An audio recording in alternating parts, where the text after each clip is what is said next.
網上賭博係隱蔽喺屏幕後面指尖上面嘅巨大陷阱，或者有啲人認為呢都係一個無傷大雅嘅遊戲啫，話唔定仲可以賺啲零用錢添。但係事實係，網上賭博並唔係遊戲，佢係一種精心設計嘅騙局，佢嘅危害咧遠超我哋嘅想像嘅。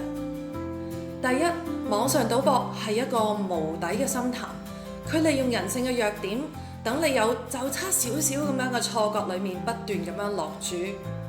冇一沓沓現金嘅觸感，淨係見到數字嘅變動咧，係好容易令到人哋麻木同埋失去理智。有好多人就係因為咁樣輸晒佢嘅積蓄啦、車啦、樓啦，債台高築，連累晒全家人。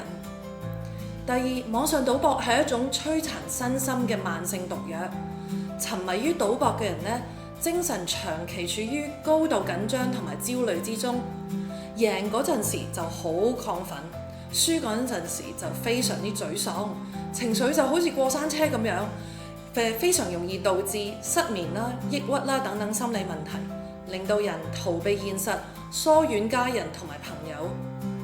第三，為咗要攞到賭本，賭徒咧往往都係不惜鋌而走險，會走上盜竊啦、詐騙等等違法犯罪嘅道路上面。所以網上賭博唔單單係破壞個人嘅幸福，更加會破壞社會嘅誠信同埋穩定。